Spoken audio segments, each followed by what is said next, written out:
Good morning. Good morning, sir. Good morning, Manish. Good morning, Nidhi. Good morning, sir. Good morning, Seema. Good morning, sir. Morning, sir. Sohail. Good morning. Good morning, sir. Good morning. Today we are starting with a new course. ठीक है, first class है अपनी इस course, that is ROC MCA E filing के ऊपर हम ये course ले रहे हैं, क्लास ले रहे हैं। तो हमारी क्लास जैसे शुरू हो रही है तो क्लास से पहले एक बार मैं अपनी प्रोफाइल बता दूं। मेरा नाम सीएमए गौरव है और I am a fellow member of the institute of cost accountant of India और I am in the practice since 2012। ठीक है, तो आरओसी की प्रैक्टिस में भी मैं हूँ 2012 से ही, और साथ साथ में जीएसटी की भी प्रैक्टिस करता हूँ। बाकी कॉस्ट जो मेरा मेन डोमेन है वो मेरा स्पेशलाइजेशन है। So basically we are learning here companies act related filing. जब कोई भी हम नई कंपनी क्रिएट करते हैं तो कोई भी रजिस्ट्रेशन लेते हैं या नई कंपनी क्रिएट होती है तो उसके साथ कंप्लाइंसेस भी इन्वॉल्वमेंट होती है, यानी कि हम कोई भी रजिस्ट्रेशन ले रहे हैं तो उसके कंप्लाइंसेस भी करते हैं।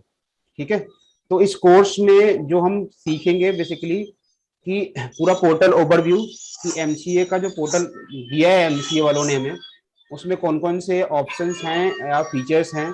ठीक है, उसके बाद हम सीखेंगे कि उस पोर्टल फीचर्स को आपको कैसे यूज करना है अपने डे टू डे वर्क में। जो ये एमसीए का पोर्टल है, उस एमसीए पोर्टल में जो डे टू डे वर्क्स है हमारे रिलेटेड टू कंपनीज एक्ट या रिलेटेड टू एलएलपी एक्ट, जो भी फाइलिंग्स करनी है उसको आप कैसे करोगे। और साथ साथ में हम नई कंपनी को इनकॉर्पोरेट करना भी सीखेंगे, नई एलएलपी को भी इनकॉर्पोरेट करना सीखेंगे थ्रू न्यू पोर्टल। और जो इसके एनुअल कंप्लाइंसेज होते हैं लाइक प्राइवेट लिमिटेड कंपनी के एमजीटी 7 और यूसी 4, स्मॉल कंपनी के केस में एमजीटी 7 जाता है, और जो एलएलपी कंपनी के केस में फॉर्म 811। उसके अलावा कुछ ऐसे और भी कंप्लाइंसेज हम सीखेंगे, लाइक अपना जैसे कंपनी इनकॉर्पोरेट करते हैं उसका एक रजिस्टर्ड ऑफिस अगर हमें सिचुएट करना है। कंपनी इनकॉर्पोरेशन के टाइप में अगर हमने मेलिंग एड्रेस डाला था और फर्स्ट टाइम हम कंपनी का रजिस्टर्ड एड्रेस बना रहे हैं तो वो कैसे फाइल करेंगे। कंपनी का रजिस्टर्ड एड्रेस चेंज करना है तो वो आप कैसे चेंज करोगे। देन अगर इन केस हमें कंपनी बनने के बाद तुरंत एक बोर्ड मीटिंग कंडक्ट करनी होती है विद इन 30 डेज, ताकि हम अपनी ऑडिटर की अपॉइंटमेंट को फाइल कर सके, उसकी अपॉइंटमेंट ले सके। ठीक है, और वही 30 डेज के अंदर ही अपना रजिस्टर ऑफिस भी बनाना होता है। फिर एक कंप्लाइंस होती है जो विद इन 180 डेज हमें फाइल करनी होती है for every newly setup company, that is a commencement of business. हमने भाई अपना बिजनेस कमेंस कर लिया है और उसके लिए एक मैंडेटरी रिक्वायरमेंट होती है कि कंपनी ने अपने बैंक अकाउंट्स ओपन किए और जो भी शेयर सब्सक्राइबर थे शेयर्स के, ठीक है, उन्होंने शेयर एप्लीकेशन मनी बैंक्स में ट्रांसफर कर दिए है। तो उसके डॉक्यूमेंट के साथ हम कंप्लाइंस फाइल करते हैं जो कि कमेंसमेंट ऑफ बिजनेस का होता है।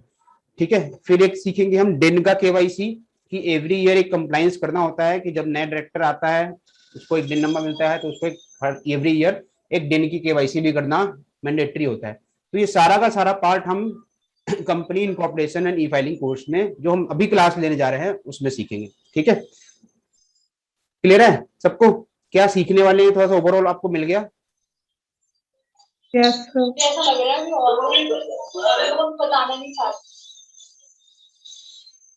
क्लास स्टार्ट करने से पहले मैं एक बार आप लोग की प्रोफाइल जानना चाहूंगा कि आप लोग जो प्रोफेशन सीख रहे हैं उसमें सारे बंदों की प्रोफाइल क्या है। निधि, आप बेसिकली कंपनी से गेट रही है ना? Yes, sir. I am a complete. My training is left, but I have completed my exam. You have cleared your CS?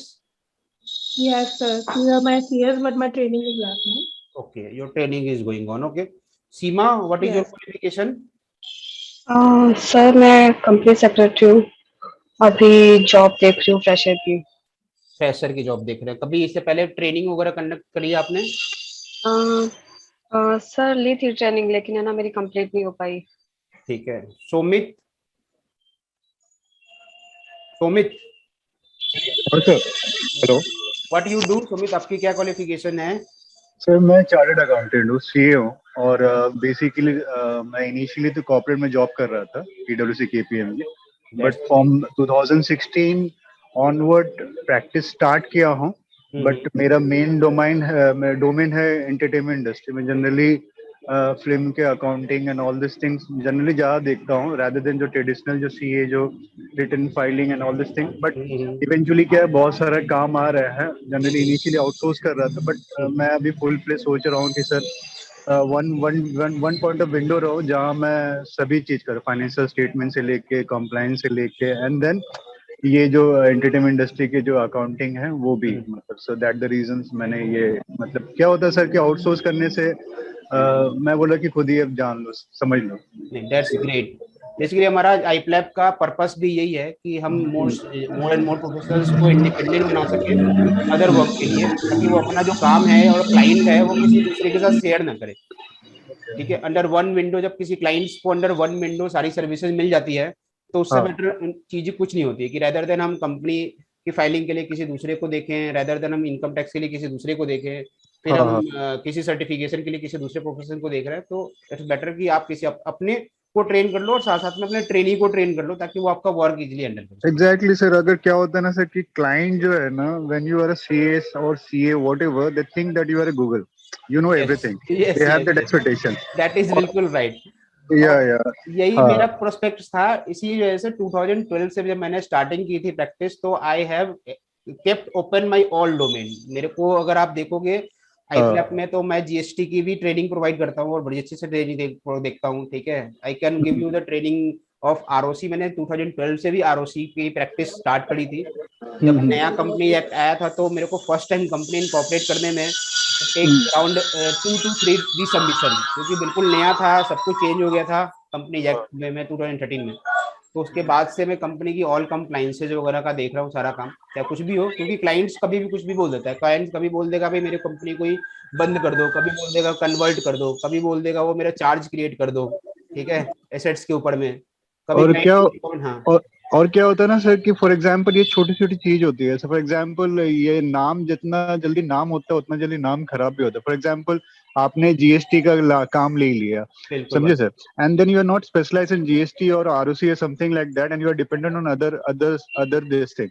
होता क्या है ना सर कि अगर वो काम अगर आप नहीं किए या किए तो फिर वो, मतलब even though you are good but still आप डिपेंडेंस के चलते आप अपना नाम खराब कर लो। तो my objective is that let be independent whatever, and when you take whatever work, do with your utmost importance and deliver your work, whatever the might be a fees or something like that, but let be independent। and best part क्या है sir कि basically मतलब क्या होता है कि sir कोई बात नहीं, मतलब कोई कुछ लोग है कि अगर 2 दिन में सीखेंगे, बट इवेंचुअली अपने अकाउंट्स में है ना sir, there is a timing difference, a permanent difference. तो ऐसा नहीं कि सीख नहीं पाएंगे, बिल्कुल हो सीख जाएगा पाएंगे सर। जब हमने हाँ हाँ सीए जब हो हमने जाएगा। सीए क्लियर कर लिया, हमने सीएमए भी कर एग्जैक्टली लिया, हमने एग्जैक्टली सीएस सर, क्लियर कर वो लिया, इतनी एक बड़ी पहाड़। पहाड़ तो वी हैव द सीए से लर्निंग हाँ। कैपेबिलिटी, वी हैव द या लर्निंग कैपेबिलिटी, हम सीख so सकते हैं। there is only a timing difference, not a permanent difference, eventually everyone will ना let be independent। That's so ये क्या है ना सर, इसीलिए दैट्स अ मुझे ये ग्रेट बहुत थिंग। एक्सपेक्ट, हाँ इसीलिए एक्सपेक्टेशन बहुत है सर, क्योंकि I just want to be, मतलब ठीक है एटलीस्ट बेयर मिनिमम आइडिया हो जाए, and so that I can independent execute everything, whether it's trademark, copyright और देखो इस क्लास के बाद मैं एक एश्योरेंस देता हूँ कि that you can start your work by on. ठीक है, धीरे धीरे प्रैक्टिस करते करते वो एक्सपर्टाइजेस आ जाएगी। ठीक है, बट जैसे जैसे हम क्लास को लेना शुरू करेंगे और कंडक्ट करना शुरू करेंगे तो आप एटलीस्ट अपने काम को किसी दूसरे को देना छोड़ दोगे और खुद से करना शुरू कर देंगे। ठीक है, तो that is a very good thing Shobhit कि आप अपना ये सारा करना चाह रहे हो। और Dinesh, what is your qualification? Dinesh, Yes, sir. Good morning. Very good morning. Sir I am an advocate. You are an जी, एडवोकेट। साथ साथ में जीएसटी और इनकम टैक्स की भी प्रैक्टिस है। बड़ी अच्छी बात है यार, बड़ी अच्छी बात है। इस क्लास में ऑल 4 प्रोफेशनल्स जो इस तरह की प्रैक्टिस करते हैं, मैं खुद एक कॉस्ट अकाउंटेंट हूँ, चलो मैं बता रहा हूँ। Nidhi and Seema is already company secretary, Sumit you are a chartered accountant, तो दिनेश यू आर एडवोकेट। तो बड़ी अच्छी चीज है और आप लोग प्रैक्टिस में जा रहे हैं और बड़ा वाइड एरिया है कॉर्पोरेट प्रैक्टिस का, तो हम कॉर्पोरेट प्रैक्टिस को लर्न कर रहे हैं। That is good thing. Sohil, what you do? Sir, I'm a law student at National Law University, Odisha. You are a law graduate? Law student. Law Currently, I'm in student. third year. Okay, that's good. निधि, ओ निधि तो already done है। Rahul, Rahul Yes, sir. Yes, what sir. You do? Sir, I'm वैसे तो I'm handling my family business, transportation business, but by qualification I've completed CS as well as LLB. So I'm gaining more experience on the practical part of this class, ताकि side by side मैं अपना भी कुछ establish कर सकूं. And I think कि we can all work as a team and जो भी अगर कुछ होगा तो we can manage as a team. So I think this will help us to form a group. बिल्कुल बिल्कुल बिल्कुल, good. So one more person left, Manish. Yes sir. Sir मैं अभी सीएम में हूँ। गुड मनीष। कोर्स अकाउंटेंट मैंने अभी क्लियर करा अपना। अभी क्लियर करा तो अभी इसमें ट्रेनिंग एग्जाम की पिछले कुछ अटेम्प्ट्स के लिए, तो मैं ट्रेनिंग नहीं कर पाया, तो मुझे थोड़ा प्रैक्टिकल एक्सपोजर चाहिए था, इसलिए मैं अच्छा। That's very good. So let's start the class. हम क्लास स्टार्ट करते हैं। मैंने आपको बताया, पूरा प्रोसेस समझाया कि क्लास में हम कैसे आगे बढ़ेंगे। धीरे धीरे हम एक एक स्टेप्स को कंटिन्यू करूंगा। थोड़ा ये क्लास अबाउट जो जो भी मैंने आपको बोला है कि ये सारी चीज हम कंडक्ट करने वाले हैं, तो it will take around 25 classes. ठीक है, बिल्कुल आराम से कराऊंगा, ताकि आप लोग, मेरा मोटिव है कि आप लोग खुद से सीख, मतलब खुद से कर सके। और जब हम खुद से करने की बात कर रहे हैं, तो जब तक हम पूरे फॉर्म्स को नहीं समझेंगे और उसके अटैचमेंट्स को नहीं समझेंगे या उसके सिनेरियो नहीं समझेंगे, तब तक हम खुद से नहीं कर पाएंगे। तो इसलिए प्रैक्टिकल क्लास, तो आई होप कि सारे बंदे already, mostly person is very professionals, ठीक है, और they have already learn about the theoretical part of the companies act. तो थ्योरेटिकल पार्ट में मैं आपको जाऊंगा, but I have made the separate video for that. ठीक है, थ्योरेटिकल कंसेप्ट को लेके। ठीक है, तो बेसिकली हम प्रैक्टिकली कंसेप्ट्स को लेके जाएंगे कि how things will go through theoretical things. ठीक है, जब आपके पास कोई काम आए तो उसे आप कैसे डिलीवर करते हो। तो सबसे पहली चीज आती है कि भाई आपको ये पता होना चाहिए कि पोर्टल क्या है। क्योंकि हमें पता है अब ईच एंड एवरीथिंग ऑनलाइन हो गई है, नथिंग इज ऑफलाइन। ठीक है, मिनिस्ट्री से कुछ नहीं करना, जो काम करने हैं आपको इसी पोर्टल के थ्रू करने हैं, एमसीए पोर्टल के थ्रू। और अगर आप सब अवेयर होंगे तो मिनिस्ट्री ने अपना पोर्टल थोड़ा सा चेंज भी किया है। ठीक है, 2018-19 में कुछ पोर्टल अलग था, फिर थोड़ा सा उन्होंने इसका आउटलुक बदला, चीजें लोगों को समझ में नहीं आई, कहाँ चला गया वो ऑप्शन। ठीक है, फिर लोगों को धीरे धीरे समझ में आया। अब उन्होंने क्या किया कि ई बेस्ड फॉर्म लेके आ गए। पहले जो इनकॉर्पोरेशन होती थी वो फॉर्म बेस्ड होती थी। अब उन्होंने बोला कि नहीं, हम कुछ ई प्रोसेस करेंगे, फॉर्म हम कुछ आपको सिस्टम में डाउनलोड करके नहीं करना, आप सब कुछ ऑनलाइन फिल करो और उसके बाद उसमें जो डीएससी लगाना है अटैच करना है, अटैच करके फिर अपलोड कर दो। उसी तरह से जब वो कंपनीज में चेंज किया, उसके बाद उन्होंने एलएलपी के लिए प्रोसेस रखा था कि नेम चलो आप अप्लाई कर लो, बट जो फॉर्म्स है वो ऑफलाइन भरना। तो जब उन्होंने कंपनी एक्ट को चेंज किया, तो कंपनी से रिलेटेड भी फॉर्म चेंज हो गया। अब उन्होंने एलएलपी एक्ट भी चेंज किया है, तो एलएलपी का इनकॉर्पोरेशन भी उन्होंने पूरा ई प्रोसेस कर दिया। जब ये ई प्रोसेस हुआ तो काफी बच्चों को तो यही समझ में आ रहा है कि लॉगिन कहाँ से करूं, साइन अप क्या होगा। 4-5-10 दिनों के लिए तो डिसेबल्ड हो गया। ठीक है, तो मैं आपको एमसीए पोर्टल का ओवरव्यू दे देता हूँ। हो सकता है कुछ बच्चे को पता भी होगा, बहुत सारे लोगों को पता भी होगा एमसीए पोर्टल के ओवरव्यू के बारे में। तो फिर भी हम एक बार बिल्कुल गो थ्रू से हम ये मान के चल रहे हैं कि किसी को कुछ नहीं आता। ठीक है, और बिल्कुल सारे एक फ्रेशर के रूप में इस क्लास को ले रहे हैं। ठीक है, तो ये हमारा एमसीए पोर्टल है, mca.gov.in। ठीक है, इसके सबसे टॉप एंड राइट कॉर्नर में आप देख रहे होंगे हमारे पास साइन इन और साइन अप का ये बटन है। ठीक है, तो हम साइन इन और साइन अप पे क्लिक करते हैं तो ये हमें बिल्कुल नए पोर्टल पे लेके जाता है। पहले हमारा लॉगिन पोर्टल कुछ इस तरह से नहीं था, बट ये लॉगिन पोर्टल चेंज कर दिया है। ठीक है, यहाँ पे आपके पास आ रहा है welcome to MCA LLP filing and services.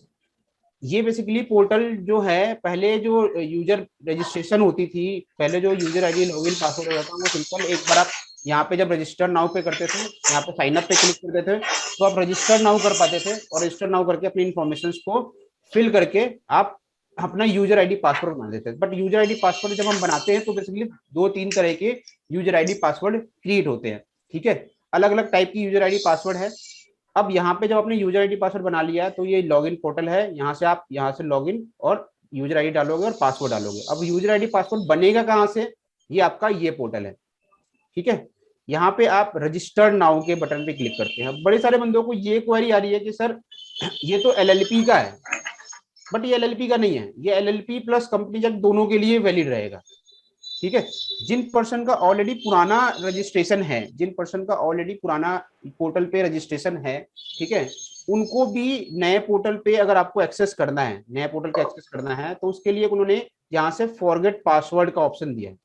उसका मैं आपको प्रोसेस समझाऊंगा कि कैसे आपको पुराने पोर्टल से नए पोर्टल के थ्रू की तरफ माइग्रेट होगे, उस पोर्टल का यूजर आईडी पासवर्ड आप इस पोर्टल पे कैसे यूज करोगे। ठीक है, जो पुराना पोर्टल था MCA21 का। अब जो कंपनीज की फाइलिंग है, कंपनीज की फाइलिंग अगर आपको करनी है तो उसके लिए डायरेक्टली लॉगिन आपको यहाँ से दिया गया है। ठीक है, ये तो LLP से रिलेटेड है, और अगर आपको नया यूजर आईडी बनाना है तो उससे रिलेटेड है। लेकिन जो अगर आपकी ऑलरेडी यूजर आईडी बनी हुई है तो आप उसके लिए ये लॉगिन टू कंपनी फाइलिंग का यूज करोगे, और इस सेक्शन पे आप क्लिक करेंगे। जैसे ही सेक्शन पे क्लिक करेंगे आप वापस से अपने उस पोर्टल पे चले जाते हो जो ऑलरेडी काम कर रहे थे पहले। ठीक है, MCA पोर्टल पे, वो इस पोर्टल पे पहुंच जाएंगी। पहले हम यहीं से लॉगिन करते थे, बट यहाँ पे पहले एक ऑप्शन होता था साइन अप का भी, ठीक है, to create your new user, तो बट वो ऑप्शन यहाँ से चला गया है। तो क्या हम अपनी जो कंपनीज की फाइलिंग है वो नहीं कर सकते? ऐसा कुछ भी नहीं है। हम अपनी फाइलिंग जो करेंगे वो जब मैंने बताया था आपको, यहाँ पे हम साइन अप पे क्लिक करके इस ऑप्शन को रजिस्टर करेंगे। ठीक है, उसके बाद हम यहाँ से करेंगे। तो अगर आप पुराना पोर्टल लॉगिन करते हैं तो लॉगिन आपको अगर आप पास है तो यूजर आईडी पासवर्ड आप यहाँ पे डाल सकते हो, जैसे हमारा यहाँ पे है, तो हमने यहाँ पे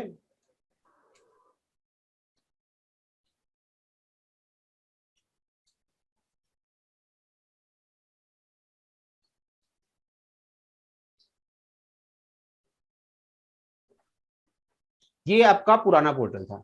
ठीक है, ये आपको लॉगिन करने के बाद पोर्टल मिलता है। ठीक है, जहां से आप कंपनी से रिलेटेड फाइलिंग करोगे। LLP की फाइलिंग यहाँ से नहीं होगी, LLP की फाइलिंग आपको LLP के नई पोर्टल से होगी। तो कंपनीज की फाइलिंग करनी है तो ओल्ड अगर आपका यूजर आईडी पासवर्ड है, ठीक है, तो उसके थ्रू आप यहाँ से लॉगिन करके आपको ये वाला पोर्टल आपको मिल जाता है। ठीक है, अब मिनिस्ट्री में बहुत सारे ऐसे काम होते हैं जो कि जब तक आप यूजर आईडी पासवर्ड लॉगिन नहीं करोगे तब तक वो काम आप नहीं कर सकते हो। बट कुछ ऐसे वर्क हैं जो हमारे क्लाइंट की इंफॉर्मेशन को चेक करने के लिए, मुझे किसी कंपनी के इंफॉर्मेशन को चेक करने के लिए जरूरी होती है। ठीक है, वो काम हम बिना लॉगिन के भी कर सकते हैं। ठीक है, तो इसे मैं एक बार साइन आउट कर रहा हूँ। MCA पोर्टल हम दोबारा से लॉगिन करते हैं। अब हमें ये MCA पोर्टल जो आप लॉगिन करोगे फर्स्ट टाइम वो आपको ऐसा मिलेगा। ठीक है, अब इस टैब में देखो, यहाँ पे तो अबाउट MCA है। ठीक है, यहाँ पे तो आपकी जस्ट इन्फॉर्मेशन रिलेटेड है। ठीक है, about MCA, video gallery, act and rules अगर आपको पढ़ना है। ठीक है, यहाँ बड़ा अच्छे से डिफाइन कर रखा है। ई बुक्स बहुत अच्छा है, कोई सेक्शन आपको समझ में नहीं आ रहा तो आप ई बुक पे क्लिक करो और यहाँ से आप बड़े अच्छे से कंपनीज एक्ट के बारे में, कंपनी एक्ट 2002 जो भी एक्ट है उसका ई बुक आप आराम से पढ़ सकते हो। ठीक है, ई बुक में आपको बड़े अच्छे से नोटिफाई किया गया है कौन सी चीजें कहाँ पे गिवन है। देखो जैसे यहाँ पे सर्च सेक्शन टाइटल है। ठीक है, सर्च इन सेक्शन कंटेंट, अगर सेक्शन के अंदर कोई वर्ड अगर स्पेशली ढूंढना चाह रहे हो तो आप सर्च इस तरह से कर सकते हो। ठीक है, जैसे आपने बोला भाई डायरेक्टर से रिलेटेड कोई कुछ है या क्या, मतलब डायरेक्टर से के डिस्क्वालिफिकेशन से रिलेटेड, कि आपने बोला डायरेक्टर डिस्क्वालिफिकेशन, आपको सेक्शन नहीं पता। ठीक है, तो यहाँ से आप इसे सर्च कर सकते हो। तो अगर कुछ होगा यहाँ पे तो आपको ये आपको बड़े अच्छे से पूरा डिफाइन करता है और इसको आपको बताता है। तो यहाँ पे इसके rules, forms, notification, circular, accounting standards and other, मतलब आपको एक्ट से रिलेटेड जो भी जानना है, कुछ पढ़ना चाहते हो तो आप यहाँ से ई बुक के थ्रू आप यहाँ पे पढ़ सकते हो। अगर आपको कंपनीज एक्ट का PDF वर्जन चाहिए तो आप यहाँ से डाउनलोड कर सकते हो। ठीक है, फिर उसी तरीके से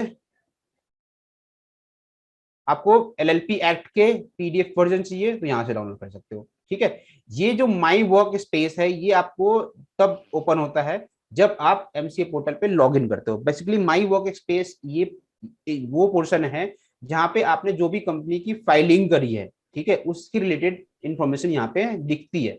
फॉर एग्जाम्पल मैं इसको भी कवर करते हैं साथ साथ में। हम यहाँ से साइनिंग पे जा रहे हैं, साइनिंग पे जाके हमने log in for company filing करी और यहाँ पे अपना user ID and password use किया। ठीक है,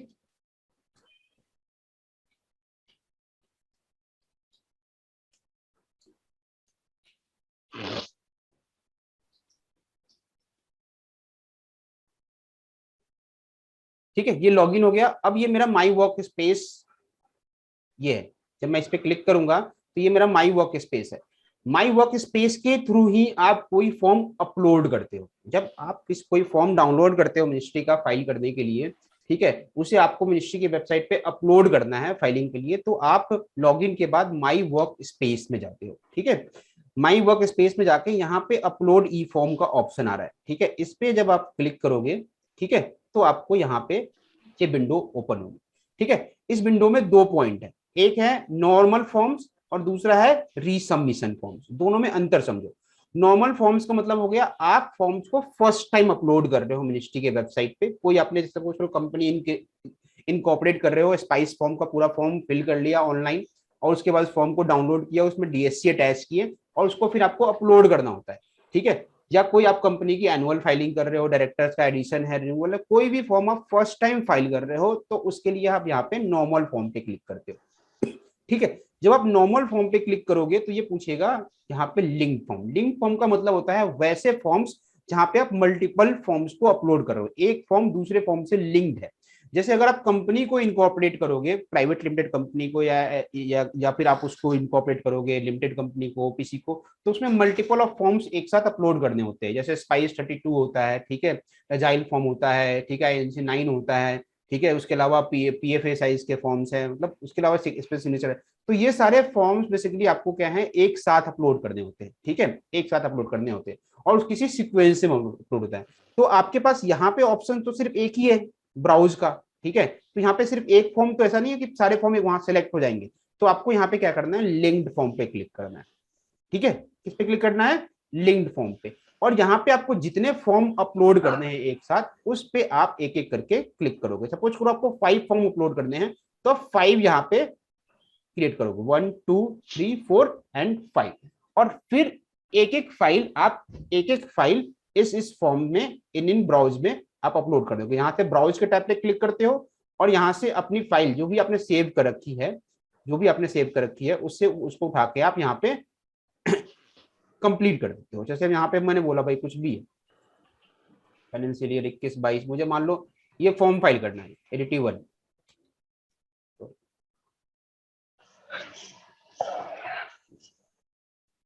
जैसे मैंने बोला DIR 25, ये कोई भी डॉक्यूमेंट है उसे ओपन करो तो ये यहाँ पे आ जाएगा। ऐसे ही करके ये फेक पाथ आपको दिखाएगा, इससे आप ये मत करना कि यार ये लोकेशन गलत ले रहा है। ऐसे करके आप ब्राउज करके अपने सारे फॉर्म्स को यहाँ पे डाल के इसे अपलोड करते हो। ठीक है, जब अपलोड करोगे तो फिर ये फॉर्म प्रोसेस होगा और उसका चालान जनरेट होगा। ये पूछेगा कि पेमेंट कैसे करनी है, ये हम आगे नेक्स्ट पार्ट में देखेंगे कि आपको ये फॉर्म जब अपलोड करोगे तो ये पेमेंट प्रोसेस तक कैसे जाते हो, फिर SRN कैसे जनरेट होगा, SRN जनरेट करने के बाद पेमेंट कैसे होगी। ठीक है, तो अभी मैं आपको समझा रहा हूँ कि जब हम वाई बॉक्स पे फॉर्म को अपलोड कैसे करते हैं। तो फॉर्म को अपलोड करने के लिए समझ गए, जब नया फॉर्म अपलोड कर रहे हैं तो उस समय आपको नॉर्मल फॉर्म पे क्लिक करना है। ठीक है, और नॉर्मल फॉर्म अगर लिंक्ड फॉर्म है तो आप साथ में इस बटन पे क्लिक करोगे और जितने फॉर्म्स आपको एक साथ अपलोड करने हैं उतनी बार ऐड मोर लिंक फॉर्म पे क्लिक करके ये टैब ओपन कर लोगे। अगर गलती से एक ज्यादा हो गया तो यहाँ से क्लोज कर लेना। ठीक है, अगर आपका फॉर्म लिंक्ड नहीं है, सिंगल एक फॉर्म है, ठीक है, तो इसे आप अनचेक करो और सिंगल फॉर्म है तो यहाँ से ब्राउज करके आप उस फॉर्म्स को अपलोड कर सकते हो। ठीक है, ये समझ में आ गया आपको, हाँ ना? Yes sir. ठीक है, Yes, sir. ये तो भाई बात हुई कि जब हम फॉर्म को फर्स्ट टाइम अपलोड कर रहे हैं, किसी भी फॉर्म्स को फर्स्ट टाइम अपलोड कर रहे हैं। ये सेकंड आता है रीसबमिशन। रीसबमिशन का मतलब होता है हमने मिनिस्ट्री में कोई फॉर्म अपलोड किया, SRN जनरेट हुआ, पेमेंट हमने कर दी, मिनिस्ट्री उसको चेक करेगी, गो थ्रू करेगी। ठीक है, गो थ्रू करने के बाद ही मिनिस्ट्री उसका अप्रूवल देती है। ठीक है, जैसे हम फर्स्ट टाइम हम कंपनी में इनकॉर्पोरेट कर रहे हैं तो हमने कंपनी इनकॉर्पोरेशन के लिए नॉर्मल फॉर्म पे क्लिक करके लिंक फॉर्म क्लिक किया और फिर यहाँ से अपलोड कर दिए ऐड करके सारे फॉर्म्स को। या सपोज करो हमने एक फॉर्म अपलोड करी चार्ज क्रिएशन की या कोई भी चेंजेस की, ठीक है, उसको मिनिस्ट्री वेरीफाई करता है और मिनिस्ट्री वेरीफाई करने के बाद देखता है कि उसमें कोई एरर है या उनको रिक्वायर्ड इन्फॉर्मेशन, उनको और भी कुछ चाहिए, तो आपको फॉर्म क्या कर देगा, रीसबमिशन के लिए डाल देगा। किस लिए डाल देगा, रीसबमिशन के लिए, कि ये फॉर्म आप इसे इन एरर को रेक्टिफाई करके आप रीसबमिट करो। तो जब हम रीसबमिट करते हैं तो वहां पे हम माई वर्क स्पेस में जाएंगे, अपलोड माई वर्क स्पेस में जाके और यहाँ पे अपलोड ई फॉर्म में जाओगे और यहाँ पे आप रीसबमिशन पे क्लिक करोगे। किस पे क्लिक करोगे, रीसबमिशन पे। और यहाँ पे वो SRN डालोगे, सर्विस रिक्वेस्ट नंबर, जिसके अगेंस्ट में आपने फर्स्ट टाइम वो फॉर्म अपलोड किया था, या वो मेल भी जब आती है तो उसमें भी वो SRN आपके लिखा होगा कि आपका ये SRN है, इस SRN के अगेंस्ट में आपने ये फॉर्म फाइल किया था और इसमें ये डिफिशियंसी है, ठीक है। तो उस केस में फिर आपको वो SRN नंबर डाल के और वो फॉर्म फिर आपको ओपन करना है, ठीक है। अगेन SRN रीसबमिशन फॉर्म जो आप दे रहे हो वो एक लिंक्ड फॉर्म है, लिंक्ड फॉर्म है, यानी कि वो एक जो SRN जनरेट हुआ है उसमें मल्टीपल फॉर्म्स है, वो जैसे कंपनी इनकॉर्पोरेशन का केस हो सकता है। तो वहां पे अगेन यहाँ पे क्लिक करोगे लिंक फॉर्म, SRN नंबर डाल दोगे, जिस SRN के अगेंस्ट में आपको दोबारा से वो फॉर्म सबमिट करना है, क्योंकि इसकी पेमेंट आपको करनी नहीं है दोबारा, ठीक है। तो ये SRN डाल के और अगेन आपको एड मोर लिंक करके आप यहाँ से अपलोड करोगे। ये दोनों पॉइंट क्लियर है, नॉर्मल फॉर्म्स हम कैसे अपलोड करते हैं और रीसबमिशन फॉर्म्स का यूज हम कब करते हैं, क्लियर है सबको? सर एक क्वेश्चन है। हाँ जी बताइए। सर जैसे जीएसटी में एक हमारा डैशबोर्ड आ जाता है, उसमें सारे फॉर्म्स दिखाता है कि हमें क्या क्या फाइल करना है, क्या फाइल कर दिया, तो इसमें ऐसे एक नहीं आता कंपनी वाइज कि हमने DIR 2 फाइल कर दिया कि नहीं, ये फाइल कर दिया कि नहीं? आता वही बता, अब उस पे पॉइंट पे चलते हैं, ठीक है। तो आपको ये वाला पता चल गया कि माई वर्क स्पेस में अपलोड फॉर्म्स के ऑप्शंस को में हम क्या क्या यूज करते हैं, इसमें किसी को क्वेरी है? नया फॉर्म हम कैसे अपलोड करेंगे? नया फॉर्म हम MCA पोर्टल पे लॉगिन करके। Sir I have one doubt. One second sir हाँ जी बताओ, डाउट बताओ। सर मैं ये पूछ रहा हूँ कि नॉर्मल फॉर्म्स के अंदर हमको SRN डालने की जरूरत नहीं है ना? क्योंकि सर नहीं। अगर हम एक टाइम पे हम 3 से 4 कंपनी इनकॉर्पोरेट कर रहे हैं तो फिर हमको वहां पर भी तो SRN नंबर डालना होगा सर। एक टाइम की पे अगर आप 4 कंपनी अपलोड कर रहे हो, ठीक है, सपोज आप ये फर्स्ट टाइम कर रहे हैं, सेकंड टाइम कर रहे हैं, मतलब फॉर्म जो आप अपलोड कर रहे हो फर्स्ट टाइम कर रहे हो, या फॉर्म आपने अपलोड करके मिनिस्ट्री को सबमिट कर दिया, मिनिस्ट्री ने उसको चेक किया और फिर रीसबमिशन के लिए भेज दिया, which point is this? Sir मैं कह रहा हूँ हम first time normal form fill कर रहे हैं किसी कंपनी के लिए, बट जैसे सर हमने जब हम ये कंपनीज लॉ का ये पोर्टल अपन ओपन करते हैं ना, तो वहां पर सर 2 चीज आती है। एक तो आता है कि न्यू एप्लीकेशन, एक आता है एग्जिस्टिंग एप्लीकेशन। तो सर वहां पे सर 4-5 अगर कंपनीज हुई तो हम फिर यहाँ पे अगर किसके लिए फॉर्म अपलोड कर रहे हैं कैसे पता चलेगा? MCA की कंपनी को, MCA वेबसाइट पोर्टल को कैसे ध्यान पड़ेगा सर ये? मैं बताता हूँ, जब हम न्यू कंपनी इनकॉर्पोरेट करते हैं तो हम ये सर्विसेज यूज करते हैं, MCA सर्विस जाते हैं और यहाँ पे हम स्पाइस प्लस में जाते हैं, ठीक है। स्पाइस प्लस में जा रहे हैं, यहाँ हम बोल रहे हैं न्यू एप्लीकेशन है कि जो हम फॉर्म अब कंपनी क्रिएट के लिए जो जा रहे हैं, यहाँ से न्यू एप्लीकेशन दे रहे हैं और न्यू एप्लीकेशन में स्पाइस का पार्ट 1 भरते हैं, ठीक है। सेव करने के बाद फिर स्पाइस का पार्ट 2 भरते हैं, ठीक है। और जब हम पार्ट 1 और पार्ट 2 में सारे फॉर्म्स को भर लेते हैं तो हमें वो फॉर्म डाउनलोड करना होता है। डाउनलोड कैसे होता है? यहाँ से डाउनलोड होता है, जैसे कि आप स्पाइस पे हमें सपोज करो हम एग्जिस्टिंग एप्लीकेशन में गए, ठीक है, हमने अभी एक नई कंपनी क्रिएट की थी कुछ दिन पहले, मान लो हमने ये कंपनी क्रिएट की है, ये Abhigya Buildtech and construction private limited. तो जब हम नई एप्लीकेशन जनरेट करते हैं, न्यू एप्लीकेशन, तो उसमें ये वाला आता है, यहाँ पे ये आपके पास आएगा कि आपने ये कंपनी का SRN क्रिएट किया है इसके। तो यहाँ पे आप जब इस पे क्लिक करते हो तो ये सारे फॉर्म आपके यहाँ पे डाउनलोड करने के लिए आते हैं कि आपको ये form spice part A, B, C, S, agile A और ये सारे फॉर्म आप डाउनलोड करो।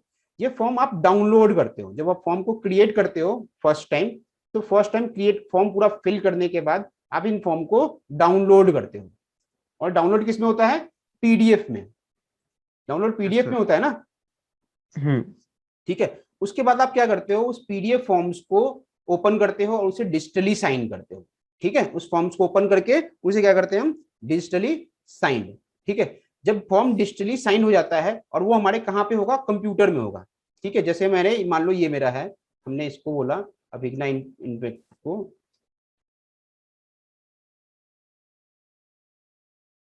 ये है मान लो, ठीक है। अब ये मेरा जो फॉर्म था, ये मेरे सारे फॉर्म्स हैं, ये सारे फॉर्म्स, ठीक है। इन 1 2 3 4 और ये 5 फॉर्म मुझे अपलोड करने हैं मिनिस्ट्री के साइट पे, ताकि ये कंपनी इनकॉर्पोरेशन के लिए जाए।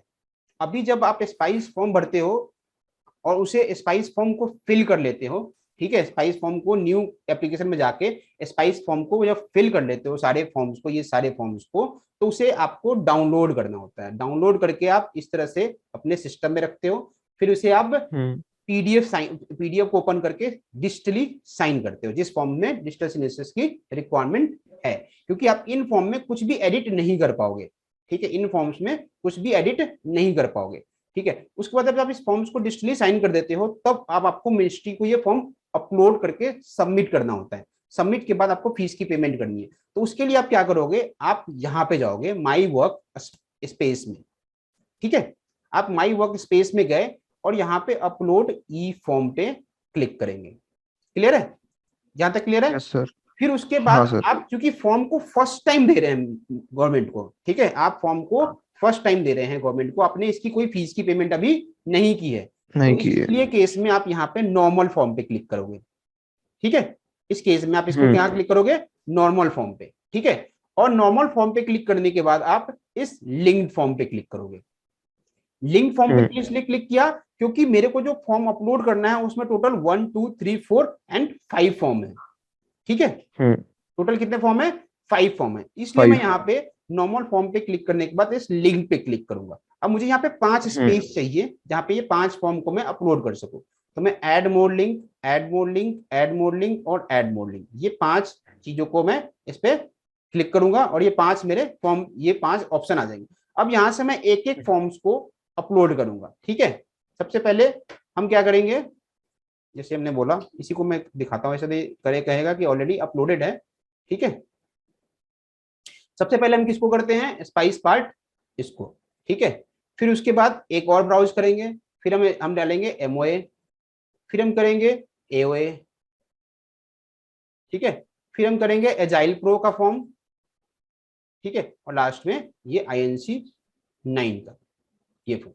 सर इसका एक सीक्वेंस होता है? हाँ, इसी सीक्वेंस में, जिस सीक्वेंस में आप डाउनलोड कर रहे हो, जिस सीक्वेंस में आपका फॉर्म डाउनलोडिंग के लिए है ना, ऐसा नहीं आप डाउनलोड कर रहे हो, डाउनलोडिंग के लिए है, उसी सीक्वेंस में आपको अपलोड भी करना होता है। ठीक है, ये सीक्वेंस ध्यान रखना। ठीक, इसी सीक्वेंस में होते हैं part B, MOA, AOA, agile and then INC 9। ये करने के बाद आप इसे यहां से अपलोड के बटन पे क्लिक करोगे। अभी मैं अपलोड के बटन पे क्लिक करूंगा तो इट विल से कि ये फॉर्म ऑलरेडी अपलोडेड है, ये आप अभी नहीं कर सकते दोबारा से। ठीक है, जैसे मैं प्लीज अपलोड, प्रोग्रेस आ रहा है ना।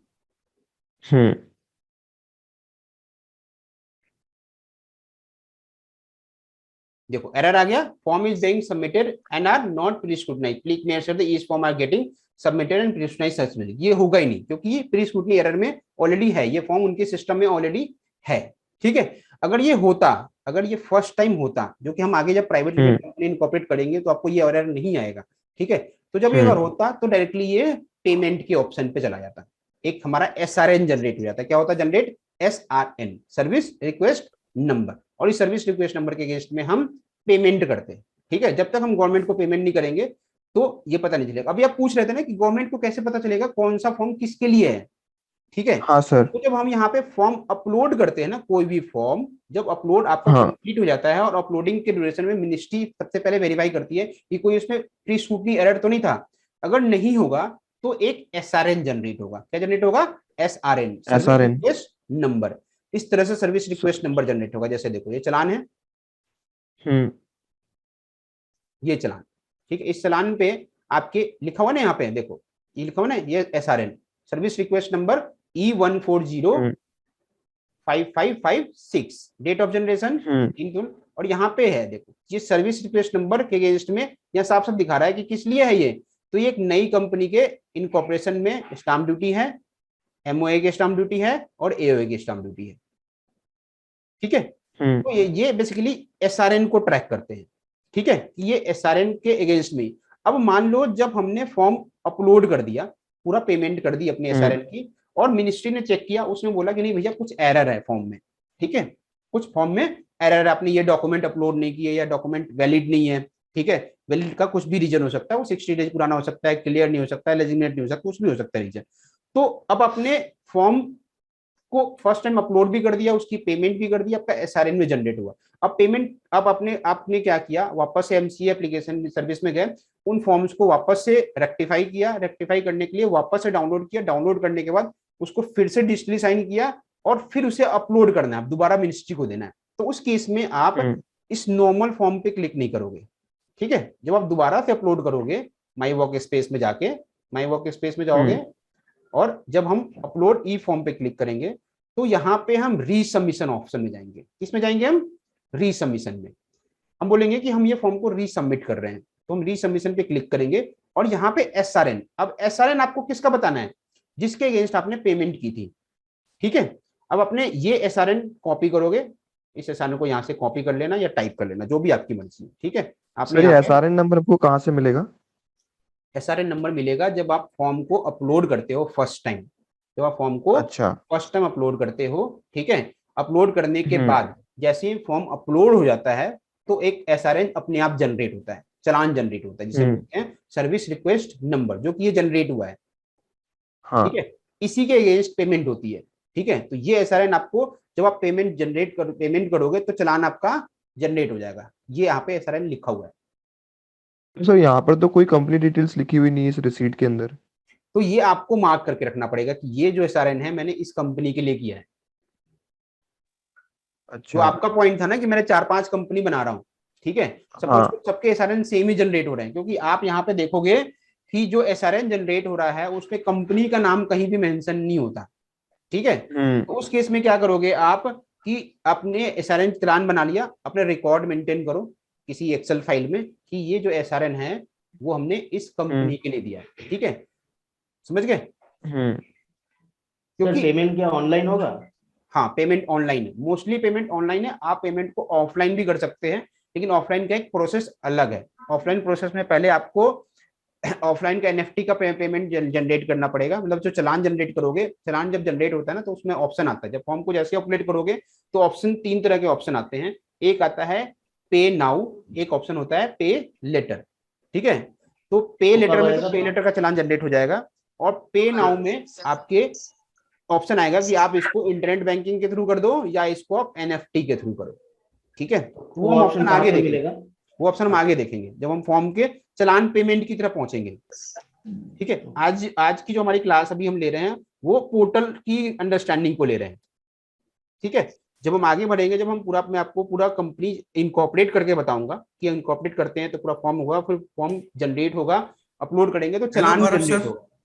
ठीक है, तो जब चालान जनरेट होगा तो उसकी पेमेंट कैसे करनी है, वो एक पेमेंट ऑप्शंस की अलग बात। ठीक है, तो ये वाला समझ में आ गया। नॉर्मल फॉर्म फर्स्ट टाइम के लिए है। रीसबमिशन फॉर्म में जब आप करोगे तो यहाँ पे आप ये SRN डालोगे। जिस गुड मॉर्निंग गौरव सर। Good morning.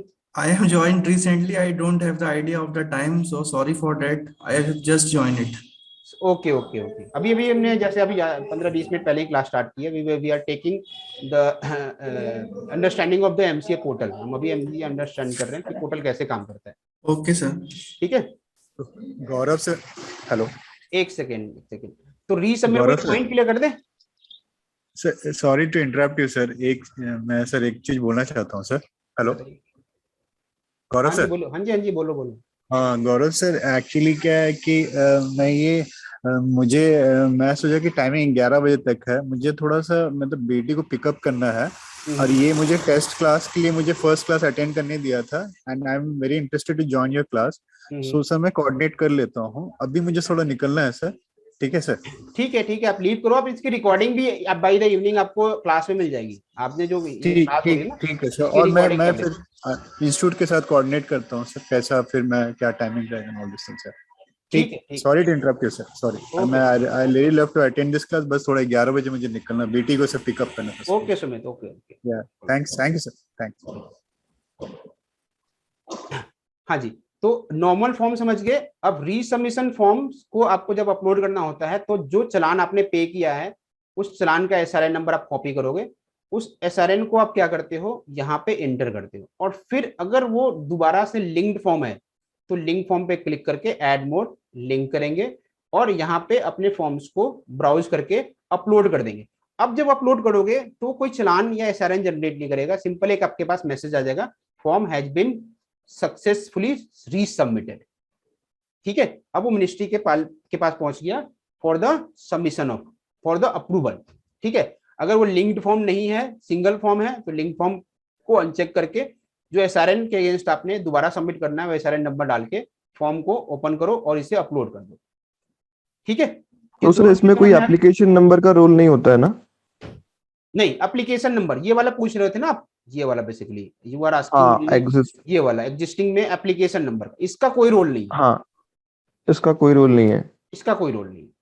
ठीक है, ये देखो ना, देखो जैसे मैंने अभिज्ञा ये जनरेट किया है, अवनीशा, अभिज्ञा, अभिज्ञा, अभिज्ञा, ये देखो 5 एप्लीकेशन जनरेट हुए हैं, अप्रूव्ड मेरा ये फॉर्म हुआ है।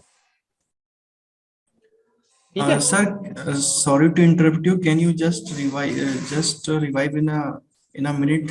I have a basic understanding of MCA portal. Can you just revive for a minute okay what you have अभी teach? अभी बेसिकली मैं दोबारा से रिवाइज कर देता हूँ। बेसिकली अभी हम जो सीख रहे थे एमसीए पोर्टल के अंडरस्टैंडिंग को लेके, एमसीए में आपको पता है एमसीए ने नया पोर्टल चेंज किया है। ठीक है, कुछ चेंजेज हुए एमसीए पोर्टल में। जब एमसीए के फर्स्ट टाइम आप लॉग इन करोगे, आप एमसीए पे फर्स्ट टाइम आओगे, ठीक है, तो आपको ये वाला यहाँ जाना है लॉग इन करने के लिए। ठीक है, sign in and sign up. अब एलएलपी की जो फाइलिंग होगी वो इस पोर्टल के थ्रू होगी। ठीक है, नए एलएलपी की फाइलिंग, पहले हम एलएलपी की फाइलिंग अपने पुराने यूजर आईडी के थ्रू कर देते थे, बट वो पुराने यूजर आईडी अब एलएलपी की फाइलिंग के लिए वैलिड नहीं है। आपको यहाँ पे अपनी फर्स्ट यूजर आईडी पासवर्ड बनानी पड़ेगी एलएलपी के लिए। ठीक है, तो या फिर आप अगर आप फर्स्ट टाइम विजिट कर रहे हैं इसकी वेबसाइट पे, एमसी की वेबसाइट पे, और first time user ID password कर रहे हैं, तब भी आपको यही वाला काम करना है। तो रजिस्ट्रेशन के लिए आप रजिस्टर नाउ पे क्लिक करके यहाँ से आप प्रोसेस को कंप्लीट करोगे। ये अभी हमने सेक्शन नहीं देखा है। ठीक है, कि हम फर्स्ट टाइम रजिस्ट्रेशन कैसे करेंगे और उसमें रजिस्टर्ड यूजर क्या है और बिजनेस यूजर क्या है। ठीक है, हम देख रहे हैं कि जब हम साइनिंग, हम ऑलरेडी पुराने यूजर हैं एमसीए के। ठीक है, तो हम उसको लॉगिन करने के बाद हमें पोर्टल क्या क्या मिलता है। ठीक है जी तो सर ये एलएलपी के लिए फिर से नया बनाना पड़ेगा क्योंकि मेरे पास पुराना बना हुआ है मेरा। एलएलपी के लिए आपको न्यू लॉगिन क्रिएट करनी पड़ेगी, यहाँ से रजिस्टर योरसेल्फ। ठीक है, आपको फिर वहां से मिलेगा। जी सर। ठीक है सर एलएलपी लॉयर भी कर सकते हैं? एलएलपी देखो, जो इनकॉर्पोरेशन है उसमें चारों प्रोफेशनल वैलिड है। ठीक है, चाहे वो सीए हो, चाहे सीएमए हो, चाहे सीएस हो, चाहे लॉयर हो। ठीक है, सीए सीएमए सीएस के पास एडवांटेज क्या है कि दे हैव, इन्होंने क्या किया, अपना डेटा मिनिस्ट्री के साथ शेयर किया हुआ है। इनके मेंबरशिप नंबर, इनके सर्टिफिकेट प्रैक्टिस नंबर, ठीक है, ये सब पूरा हर साल शेयर होता है कि ये एक्टिव है या नहीं है। लेकिन एडवोकेट ने अभी अपना नहीं किया है, तो एडवोकेट को ना फिर एक INC 8 डिक्लेरेशन फाइल करनी होती है। ठीक है, तो प्रोफेशनल्स हैं, तीनों प्रोफेशनल, बाकी के 3 प्रोफेशनल वो तो सिंपली अपने डिस्ट्रिक्ट के साथ इंफॉर्मेशन के साथ फाइल कर सकते हैं, बट एडवोकेट को एक INC 8 फाइल करना होता है, डिक्लेरेशन फाइल करके, तब वो कंपनी इनकॉर्पोरेट करते हैं। सर लाइक अगर मेरे को सेक्शन 8 कंपनी इनकॉर्पोरेट करनी है तो पहले मुझे क्या करना होगा? सेक्शन 8 कंपनी इनकॉर्पोरेट करनी है तो पहले तो अपने आप को यहाँ पे रजिस्टर करो। ठीक है, रजिस्टर करके जो कंपनी इनकॉर्पोरेशन का पूरा प्रोसेस हम जब आगे समझेंगे सेक्शन 8 से रिलेटेड, तो पूरा प्रोसेस करके कंप्लीट करोगे और वहां पे INC 8 की डिक्लेरेशन लगाओगे। ठीक है, INC 8 की डिक्लेरेशन लगाओगे। लेकिन सेक्शन 8 में एक फॉर्म सर्टिफाई होता है, ठीक है, जो कि उसके फ्यूचर से रिलेटेड अर्निंग के ऊपर होता है, एस्टिमेटेड अर्निंग, वो चार्टर्ड अकाउंटेंट या कॉस्ट अकाउंटेंट सर्टिफाई करेगा, तभी होगा। Sir I have a question. हाँ जी बोलो। Sir, I am a lawyer and my brother is CMA. So, who would be better to form a company, me or my brother? Both can form a company. कोई ऐसी problem नहीं है। मैंने अभी आपको क्या बताया है, लॉयर और एडवोकेट इन प्रैक्टिस। अगर आप एडवोकेट इन प्रैक्टिस है, ठीक है, लॉयर नहीं है, you are an advocate in practice है। ठीक है, और आपके ब्रदर CMA इन प्रैक्टिस है। ठीक है, तो CMA के पास बस एक एडवांटेज क्या है कि जब आप फॉर्म को अपलोड करोगे, फॉर्म को सर्टिफाई करोगे, तो अपने डिजिटल सिग्नेचर्स के साथ सिंपली कर सकते हो। अपना नंबर डाला और 31 मेंबरशिप नंबर डाला और वो लगा के DSC लगा के सर्टिफाई कर देगा। बट अगर आप एडवोकेट इन प्रैक्टिस कर रहे हो तो उस केस में फिर आपको अपना पैन नंबर यूज करेंगे और अपना वो यूज करेंगे मेंबरशिप नंबर, और साथ में एक INC 8 एक फॉर्म होता है, एक पेपर होता है बेसिकली, उसमें आपको मैनुअली सर्टिफाई करना है कि भाई मैंने कंपनी के सारे डॉक्यूमेंट्स ओके हैं, चेक कर लिए हैं, एज पर द प्रोविजन है, और मैं इसको अप्रूव करवाना हूँ। ठीक है, दोनों कर सकता है, दोनों में से कोई इशू किसी का नहीं है। ठीक है, तो अभी हमने एक्ट को देखा था कि अगर आपको कुछ एक्ट की नॉलेज चाहिए तो ई बुक्स पे आप जाके अपनी एक्ट को पढ़ सकते हो। माई वर्क स्पेस बेसिकली हम देख रहे थे, माई वर्क स्पेस क्या था, तो माई वर्क स्पेस बेसिकली आपको तब मिलता है जब आप अपनी इस वेबसाइट पे लॉग इन कर लोगे, मतलब अपना यूजर आईडी पासवर्ड क्रिएट करोगे, तो आपको माई वर्क स्पेस मिलेगा। अब माई वर्क स्पेस को लॉगिन करने के लिए आपको यहाँ से लॉगिन सेक्शन पे जाना है, और अगर आप ऑलरेडी आप पहले से रजिस्टर्ड यूजर हैं, ठीक है, तो लॉगिन टू कंपनी प्रोफाइल पे जाइए और यहाँ से आप इस पे अपना यूजर आईडी पासवर्ड डाल के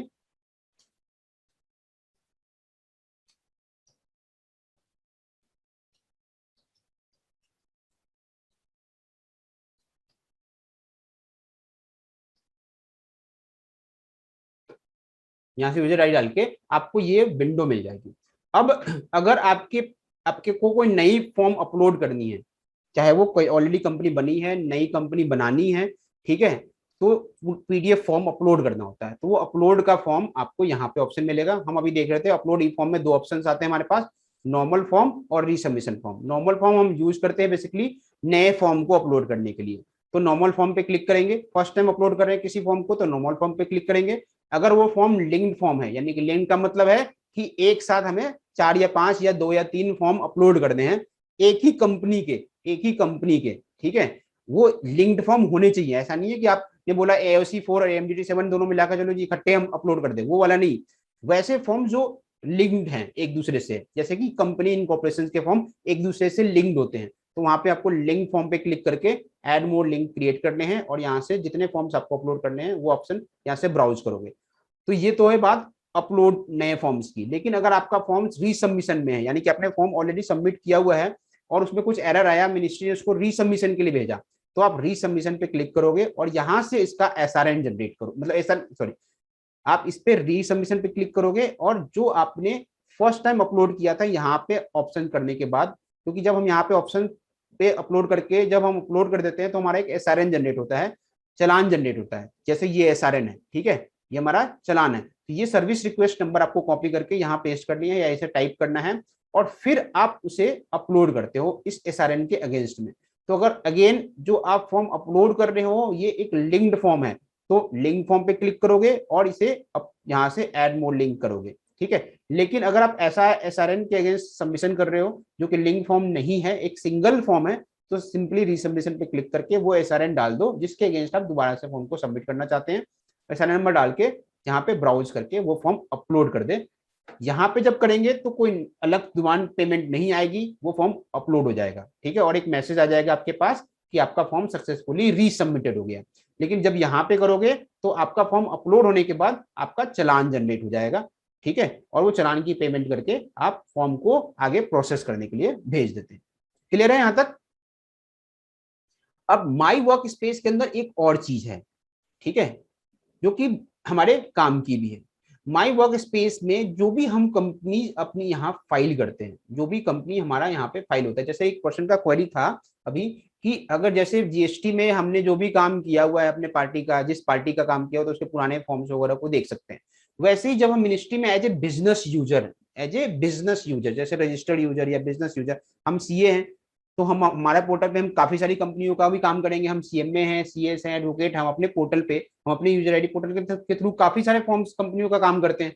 तो हम जिन भी कंपनियों के कोई भी फॉर्म अपलोड करते हैं, ठीक है, हम जिस भी कंपनियों का कोई भी फॉर्म अपलोड करते हैं वो आपको माई कंपनी सेगमेंट में दिखेगा, ठीक है। जैसे यहाँ पे देखो मेरे पास आ रहा है टोटल 132 एंट्री है, ठीक है, आरपी हरित, मास, रिवॉल्व, माई मेंटर्स, बेसिल, ऐसे करके ये आप एक एक करके ये चीजें यहाँ से देख सकते हो, ठीक है, कि आपने कौन कौन सी कंपनियों की फाइलिंग इस पोर्टल के थ्रू करी है जिसमें आपने अपना यूजर आईडी पासवर्ड यूज किया। अब आपको किसी भी पुरानी कंपनी का कोई डेटा देखना है कि मैंने इसकी कंपनी का क्या फाइल किया था, सपोज कोई मैंने बोला KI स्पोर्ट्स का देखना है मुझे, तो मैं KI स्पोर्ट्स पे जाऊंगा और यहाँ पे इस वाले टैब पे लिंक पे क्लिक करूंगा, ठीक है। हमने इस पे क्लिक किया,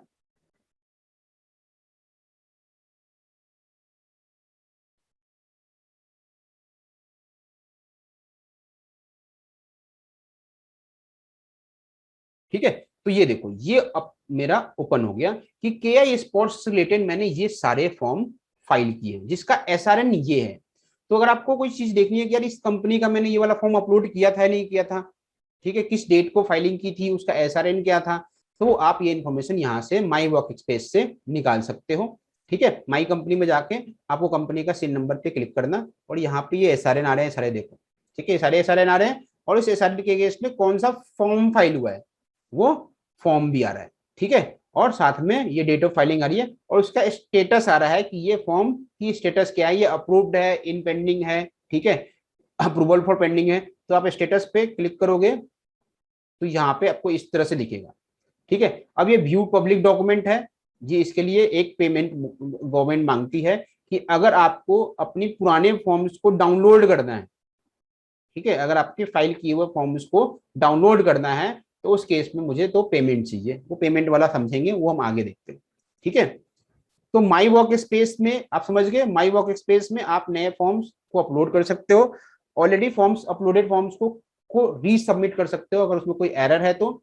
माई कंपनीज में जाके आप अपनी जो भी कंपनीज की फाइलिंग कर रखी है उसके फॉर्म्स को देख सकते हो, किस फॉर्म्स को हमने किस डेट को फाइल किया था, उसका स्टेटस क्या है और साथ में उसके अगेंस्ट उसका एसआरएन क्या है, ठीक है। क्लियर है यहां तक? हाँ ना? यस सर, क्लियर है। ठीक है। अब ये है subscribe report, company LLP registered in the last 30 days. आप चाहते हो कि भाई थोड़ा सा डेटा देख ले कि भाई कितनी कंपनियां लास्ट 30 डेज में रजिस्टर्ड हुई हैं, ठीक है, तो ये आप इसे सेव करके, ठीक है, ये डेटा देख सकते हो कि कितनी एक कंपनियां लास्ट 30 डेज में एलएलपी कंपनी जो है वो रजिस्टर्ड हुई है, ठीक है। तो ये मिनिस्ट्री का एक डेटाबेस है कि भाई ये सिन नंबर के अगेंस्ट में, एक सेकेंड, इस सिन नंबर के अगेंस्ट में ये कंपनी का नाम है, डेट ऑफ इनकॉर्पोरेशन है, स्टेट है, आरओसी है, कौन से आरओसी में रजिस्टर्ड हुआ, कंपनी का स्टेटस क्या है, कंपनी लिमिटेड बाई शेयर्स है या क्या है, सब कैटेगरी क्या है, क्लास क्या है कंपनी की, ऑथराइज कैपिटल कितनी है, पेड अप कैपिटल कितनी है, नंबर ऑफ मेंबर्स इंक्लूडिंग ये सब, मतलब इसकी डिटेल के, इसका मेन डिवीजन एक्टिविटी क्या है और इसका रजिस्टर्ड एड्रेस क्या है। तो एक बेसिकली डेटाबेस है मिनिस्ट्री का कि जो लास्ट 30 डेज में किस डेट के बिटवीन 13 फरवरी टू 14 मार्च कितनी कंपनी रजिस्टर्ड हुई है। तो आप देख सकते हो करीबन 13,474 कंपनीज जो एक महीने में मिनिस्ट्री के वेबसाइट पे रजिस्टर्ड हुई है, newly incorporated, it is called newly incorporated, ठीक है। उसी तरह से अगर फॉरेन कंपनी देखोगे तो ये 2 फॉरेन कंपनी है जो रजिस्टर्ड हुई है, ये एलएलपी है, इतनी सारी हमारी एलएलपी रजिस्टर्ड हुई है, ठीक है। तो अगर आप चाहते हो कि नए प्रोफेशनल हो, आप इन कंपनियों को भी थोड़ा टारगेट कर सकते हो अपने अदर वर्क के लिए, ठीक है। जैसे इनकॉर्पोरेशन का वर्क तो देख ही रहे होंगे फॉर्म्स, कुछ बहुत सारे फॉर्म्स सिर्फ आरओसी देख रहे हैं जैसे सीए फॉर्म, बट उनका इनकम टैक्स का काम, जीएसटी का काम कोई और देखता है कि उन्होंने कभी देखा नहीं है। तो इन कंपनियों को भी आप टारगेट कर सकते हो अपनी प्रैक्टिसिंग को सेटअप करने के लिए अगर आप नए हो तो, ठीक है। तो ये एक डेटाबेस है। फिर उसके बाद यहाँ से डेटाबेस मिल गया, अब यहाँ से ये सर्टिफाइड कॉपी जो आपने मांगी है मिनिस्ट्री से, ठीक है, और सर्टिफाइड कॉपी कहाँ से मांगते हैं, वो एमसीए की वेबसाइट पे यहाँ से आता है, गेट सर्टिफाइड कॉपी, ठीक है। इसके लिए आपको एक पेमेंट करनी होती है, तो ये सर्टिफाई करके आपको इसकी कॉपी अवेलेबल करा देंगे, ठीक है। तो ये सर्टिफाइड कॉपी है। यहाँ पे आपके पास ऑप्शन ये वो ऑप्शन आता है जब आप किसी कंपनी का पब्लिक डॉक्यूमेंट व्यू करते हो, ठीक है। जैसे मान लो मुझे किसी भी कंपनी का पब्लिक डॉक्यूमेंट व्यू करना है, जो मेरे पास फर्स्ट टाइम कोई कंपनी है, मैं देखना चाहता हूँ कि उसकी क्या फाइलिंग हुई रखी है, उसके ऑडिटर कितने अपॉइंटेड है, तो मुझे उसको पब्लिकली डॉक्यूमेंट व्यू करना पड़ता है। उसको एक पेमेंट करके फिर मुझे उसका डॉक्यूमेंट व्यू करके मैं देखता हूँ कि मैं कौन कौन से उसमें मेरे फॉर्म्स ऑलरेडी फाइल्ड हैं, ठीक है। तो मुझे किसी कंपनी का पब्लिक डॉक्यूमेंट देखना है तो उसके लिए मुझे एमसीए सर्विस में जाके ये ऑप्शंस चूज करना होता है। ये हम नेक्स्ट क्लास में करेंगे कि पब्लिक डॉक्यूमेंट व्यू करके आपको क्या क्या मिलेगा और इसमें अंदर क्या क्या चीजें आप कर सकते हो। क्योंकि जब आप पब्लिक डॉक्यूमेंट पे क्लिक करेंगे ना तो यहाँ पे आपसे पूछेगा कि आप किस कंपनी का पब्लिक डॉक्यूमेंट व्यू करना चाहते हैं। तो हमने बोला यहाँ पे हम कंपनी नेम वाइज भी सर्च कर सकते हैं। हमने बोला कंपनी का नाम way to grooming technology private limited, और कंपनी एक इंडियन कंपनी है, सबमिट करेंगे यहाँ पे।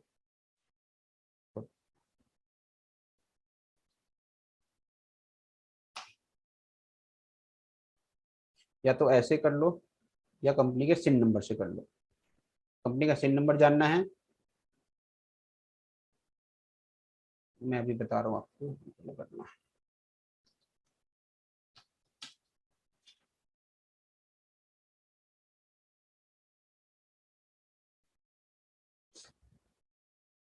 ठीक है, ये सिन नंबर हमने ले लिया, यहाँ से कॉपी कर लिया। अब व्यू पब्लिक डॉक्यूमेंट पे गए, यहाँ से कंपनी का सिन नंबर पे क्लिक किया, ठीक है, और सबमिट किया, ये आ गया। तो यहाँ से हम इसे सिलेक्ट करते हैं और फिर देखते हैं कि भाई मुझे किस टाइप के डॉक्यूमेंट्स चाहिए और यहाँ से इसकी ईयर ऑफ फाइलिंग। लेकिन ऐसा नहीं है कि आप जो डॉक्यूमेंट आपने सेलेक्ट किए हैं वही आपको मिलेंगे। आप एक बार पेमेंट कर दोगे, पेमेंट जो है वो 100 रुपीज पर कंपनी है, ठीक है। सबमिट करोगे, उसके बाद ये आ गया कि भाई ये फॉर्म्स है। तो ऐसा नहीं है कि आपने जो पेमेंट 100 रुपीज की करी है वो सिर्फ इन्हीं फॉर्म्स को आप डाउनलोड कर सकते हो। इस कंपनी के सिर्फ इनकॉर्पोरेशन से लेके आज तक जितनी भी फाइलिंग हो रखी है, चाहे वो इनकॉर्पोरेशन डॉक्यूमेंट हो, उनका सर्टिफिकेट हो, उसके अटैचमेंट्स हो, जो भी कुछ है वो सारा का सारा आप डाउनलोड कर सकते हो। लेकिन ये सर्विस अवेल करने के लिए आपको मिनिस्ट्री पे सबसे पहले अपने आप को रजिस्टर करना पड़ेगा, ठीक है। तो ये हम अगली क्लासेस में देखेंगे। तो माई वर्क स्पेस में आपको ये क्लियर हो गया कि माई वर्क स्पेस में आपको क्या क्या है गिवन है और इसका यूज आपका कैसे करना है। तो जब भी आप पब्लिक डॉक्यूमेंट को की पेमेंट करते हो तो वो आपके यहाँ पे आता है, यहाँ पे, और इसका एक टाइम फ्रेम होता है मैक्सिमम 24 आवर का। 24 आवर के बाद ये हट जाएगा। अगर आपने किसी का पब्लिक डॉक्यूमेंट व्यू किया है और उसकी पेमेंट की है तो पेमेंट सक्सेसफुल होने के बाद आपके यहाँ पे दिखेगा वो कंपनी का नेम, और उसे ओपन करके आप पब्लिक डॉक्यूमेंट को डाउनलोड कर सकते हो, यानी कि वो डॉक्यूमेंट जो पब्लिकली अवेलेबल है। क्लियर है? हाँ जी, यस सर। Yes, और sir. कोई किसी को कोई डाउट है माई वर्क स्पेस में? No, sir. No, sir. ठीक है। तो ये जहां तक हमने अभी एमसीए पोर्टल को देख लिया। अब एमसीए पोर्टल में एमसीए सर्विसेज, ये बड़ा इंपॉर्टेंट है।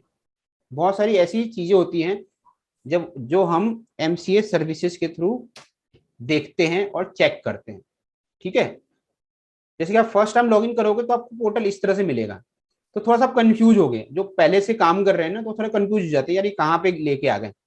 तो आपको अगर पुराना पोर्टल की आदत है, पुराने उसकी आदत है, मेन्यू ऑप्शंस की आदत है, तो आप इसमें से किसी पे भी एक पे क्लिक कर देना, ठीक है। सॉरी, अभी हमने एलएलपी वाले पे क्लिक कर दिया। इसमें से किसी पे भी आप एक बार क्लिक कर दो, ठीक है। जैसे ही क्लिक करोगे आपको अपना पुराना मेन्यू मिल जाएगा, ठीक है। आपको अपना पुराना मेन्यू मिल जाएगा। तो एमसीए सर्विस में जो टैब है वो अलग अलग टैब है, उसको एक बार हम डिस्कस कर लेते हैं, ठीक है। पहला टैब है हमारा डीएससी से रिलेटेड। आपको डीएससी से रिलेटेड कोई भी काम करना है, डीएससी से रिलेटेड कुछ भी काम है, ठीक है। जैसे कि जब आप कोई फॉर्म नया अपलोड करते हो फॉर्म मिनिस्ट्री के वेबसाइट पे, तो उसमें डिजिटल सिग्नेचर होता है किसी डायरेक्टर का, किसी प्रोफेशनल का, ठीक है। वो डिजिटल सिग्नेचर जो आप बनाते हो, क्योंकि हर बार डिजिटल सिग्नेचर हर 2 साल के बाद एक्सपायर हो जाता है, ठीक है। तो जब आप डिजिटल सिग्नेचर्स आप क्रिएट करते हो, बनवाते हो, तो उसे उस मिनिस्ट्री की वेबसाइट पे एसोसिएट भी करना होता है, यानी कि उस मिनिस्ट्री की वेबसाइट पे उस डीएससी को अपडेट या रजिस्टर्ड भी करना होता है, ठीक है। तो जब आप कोई नया डायरेक्टर के अगेंस्ट में, किसी ऑलरेडी डायरेक्टर के अगेंस्ट में किसी डीएससी को अटैच करना चाहते हो, क्योंकि जब तक आपका डीएससी एसोसिएट नहीं होगा एमसीए पोर्टल के साथ, तब तक आप वो फॉर्म अपलोड करोगे वो फॉर्म एक्सेप्ट नहीं होगा। तो आपको ये डीएससी सर्विसेज में एसोसिएट डीएससी के अंदर जाके जहां से वो रोल सिलेक्ट करते हैं, ठीक है, और वो रोल सिलेक्ट करके आप वो फॉर्म फिल करते हैं और यहीं पे डीएससी अपलोड करके इसे आप सबमिट कर देते हैं, ताकि वो आपका डीएससी मिनिस्ट्री की वेबसाइट में रजिस्टर्ड हो जाए। ये प्रोसेस भी हम अगली क्लास में करके देखेंगे कि हम काम कैसे करते हैं, ठीक है, डीएससी को एसोसिएट कैसे करते हैं, ठीक है। उसी तरह से यहाँ से अपडेट डीएससी है, update DSC for bank, office और नोडल एडमिनिस्ट्रेटर, और update DSC for business user. जो प्रोफेशनल्स हैं, जो प्रोफेशनल्स हैं, उन्होंने अपना लॉगिन है वो डीएससी बेस्ड करा है, कि भाई मैं अपने लॉगिन को सिक्योरिटी चाहता हूं, मैं लॉगिन को जो करूंगा वो डीएससी बेस्ड करूंगा, ठीक है। तो यहाँ पे वो डीएससी को अटैच करते हैं इस लॉगिन में। यहाँ पे यूजर आईडी, पास यूजर नाम डलेगा, ये डीएससी डलेगा, और ऐप कैप्चा डल के जब आप साइन इन करोगे तो ये डीएससी आपके सिस्टम में लगा होना चाहिए। अगर ये डीएससी एक्सपायर हो गया है, ठीक है, जो आपने डीएससी लगाया था फर्स्ट टाइम जब आपने यूजर आईडी क्रिएट की थी, वो एक्सपायर हो गया है, तो आपको एमसीए सर्विस में जाके यहाँ से अपडेट करना पड़ेगा। ये भी हम प्रोसेस अगली क्लासेस में देखेंगे। यहाँ से डिन से रिलेटेड काम होता है। अगर आपको किसी भी डायरेक्टर का डिन स्टेटस देखना है कि उसका डिन एक्टिव है, नहीं एक्टिव है, अप्रूव्ड है, डिस्क्वालिफाइड है, तो यहाँ से डिन स्टेटस में देखते हैं। वेरीफाइड डिन and pan detail of the director, pan और डिटेल डायरेक्टर्स की वेरीफाई करते हैं कि उसके पैन और डिन में क्या इन्फॉर्मेशन है, मैच कर रहा है या नहीं कर रहा है। और जब मैंने बताया हर साल आपको एक केवाईसी करनी होती है, तो जब हम सेकेंड टाइम केवाईसी कर रहे होते हैं तो हम वेब केवाईसी का यूज करते हैं।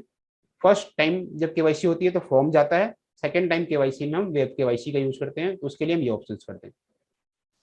किसी भी कंपनी या एलएलपी का आपको मास्टर डेटा एक्सेस करना है, उसके इंडेक्स ऑफ चार्जेस देखने हैं, उसकी सिग्नेटरी की डिटेल देखनी है, उसकी कंपनी के डायरेक्टर अंदर प्रोसिक्यूशन कौन कौन से हैं वो देखने हैं, company registered in last 30 days वो देखना है, डायरेक्टर्स का मास्टर डेटाबेस देखना है कि वो डायरेक्टर के अगेंस्ट में कौन कौन सी कंपनी ऑलरेडी चल रही है, ठीक है। View director designated partner details, advancer, जहां जहां लॉक ऑप्शन है ना, ये जो लॉक ऑप्शन देख रहे हो, this only be accessible after your login. जब तक आप लॉगिन नहीं करोगे पोर्टल पे तब तक आप ये सर्विसेज को अवेल नहीं कर पाएंगे, ठीक है। यानी कि इन सर्विस को ओपन करने के लिए आपका पोर्टल लॉगिन होना चाहिए, ठीक है। तो मास्टर डेटाबेस को चेक करना है, इंडेक्स ऑफ चार्जेस, ये सारी चीजें आपको यहाँ मिलेंगी। एलएलपी से रिलेटेड कंपनी को चेक करना है कि कोई कंपनी ऑलरेडी क्या इस नाम से रजिस्टर्ड है, उसके नियर बाई और कौन कौन सी कंपनी मिल रही है, तो यहां से करोगे। फाइंड एलएलआईपीएन नंबर, फिर फॉर्म्स, उसके ई फॉर्म्स कौन कौन से हैं एलएलपी से रिलेटेड वो आपको सारे यहाँ पे मिलेंगे। कंपनी से रिलेटेड अगर आपको काम है, private limited, section 8 company, OPC company, limited company और भी अदर कंपनीज हैं, उससे रिलेटेड जो भी चीजें हैं उसका नाम देखना है, फर्स्ट टाइम कंपनी इनकॉर्पोरेट कर रहे हो या उसका नेम के सिन नंबर जानना चाहते हो तो चेक नेम करो। फाइंड सिन नंबर, स्पाइस प्लस, आपको पता है ये लॉगिन ऑप्शन है, यहाँ से हम नई कंपनी क्रिएट करते हैं। रन, ये स्पेशली तब यूज होता है जब आप किसी पुरानी कंपनी का नाम चेंज करोगे, किसी पुरानी कंपनी का नाम चेंज करोगे, जो आप उसका नाम चेंज करना चाहते हैं तो आप ये रन यूनिक नेम वाला पोर्टल यूज करते हैं और यहाँ से अपनी अप्रूवल लेते हैं कि भाई मैं ये नाम चेंज करना चाहता हूँ मिनिस्ट्री में, कंपनी ये कंपनी नाम से इस कंपनी का नाम में बदलना चाहते हैं, तो उसका पूरा प्रोसेस है, उनको भी हम आगे की क्लासेस में देखेंगे, ठीक है। फिर CSR2 है, इनकॉर्पोरेशन के हैं, फॉर्म के रिलेटेड डिटेल, ये बेसिकली इन्फॉर्मेशन है, ठीक है, ये सारा इन्फॉर्मेशन है, ठीक है।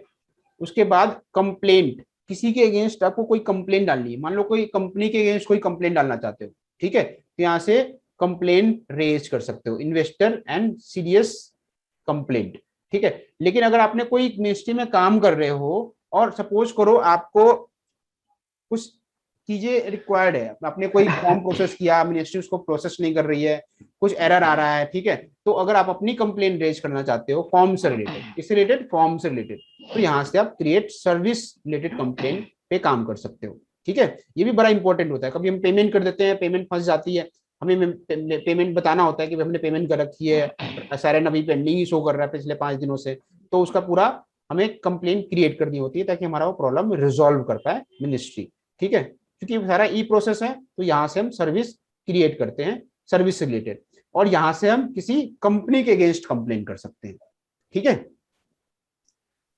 फिर आती है डॉक्यूमेंट से रिलेटेड, अगर जैसा आपको पता है कोई भी कोर्ट केस होता है, एनसीएलटी में केस चला गया या हाई कोर्ट में केस चला गया, किसी सेशन कोर्ट में केस है, तो हमेशा आपसे सर्टिफाइड डॉक्यूमेंट मांगा जाता है। अगर आप कोई डॉक्यूमेंट के बेस पे आप उनको कोर्ट में केस फाइल कर रहे हो तो जो जज है वो नॉर्मल डॉक्यूमेंट को पे बिलीव नहीं करता, वो आपसे सर्टिफाइड कॉपी मांगेगा।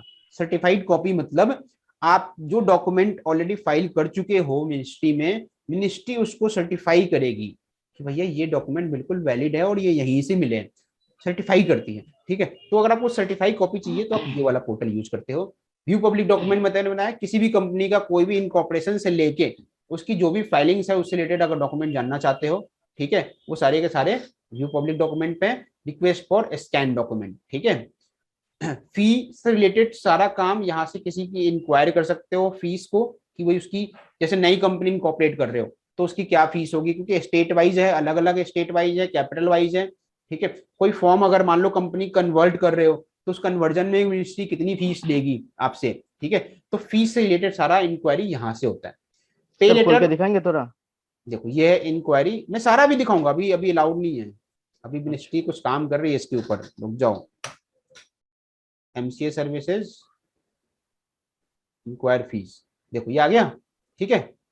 ये inspection of company, viewing company document, अब यहाँ से आपको सबसे पहले कंपनी पे क्लिक करके यहाँ से सिलेक्ट फॉर्म पे, देखो ये सही से नहीं चल रहा ना आज, अभी थोड़ा टाइम लगेगा इसमें।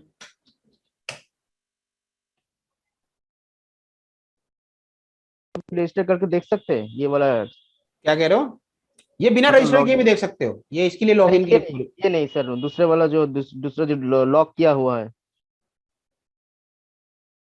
ये लॉग जो है स्पाइस, हाँ, एस ये प्लस, हाँ, रिक्वेस्ट ये फॉर सब स्कैन डॉक्यूमेंट्स, हाँ हाँ, ये ये सब सब हम आप कैसे देखें? जैसे इस पे क्लिक करोगे देखो लॉगिन मांगेगा।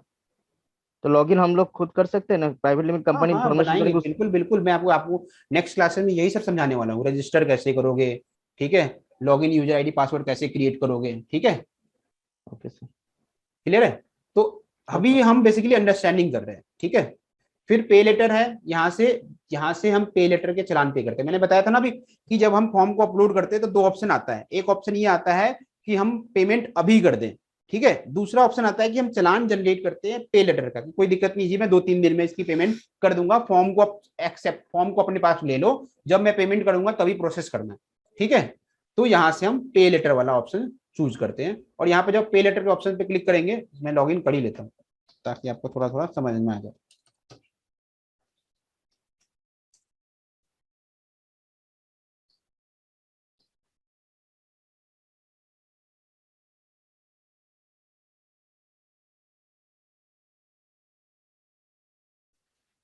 आज ऐसे ही चलने वाला है लगता है।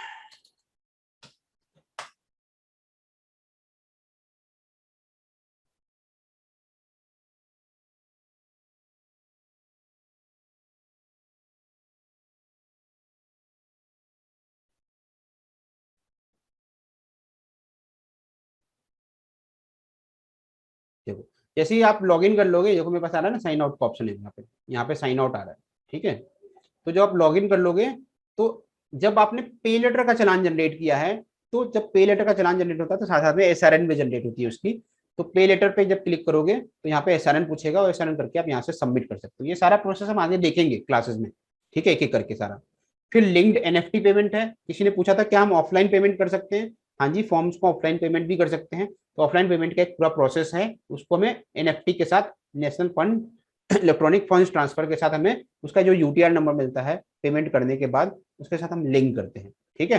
पे मिसलिनियस फी, पे स्टाम्प ड्यूटी, जब हम फॉर्म को, इनकॉर्पोरेशन फॉर्म को अपलोड करते हैं और पे लेटर निकालते हैं ना, ठीक है, तो वहां पे हमें स्टाम्प ड्यूटी अलग पे करनी होती है और फॉर्म की फीस अलग पे करनी होती है। तो स्टाम्प ड्यूटी में जाते हैं, यहाँ से हम अपने ट्रैक पेमेंट स्टेटस को क्लिक करते हैं कि हमने किसी को पेमेंट कर दिया और उसका पेमेंट, मान लो उसका स्टेटस जानना चाहता हूँ।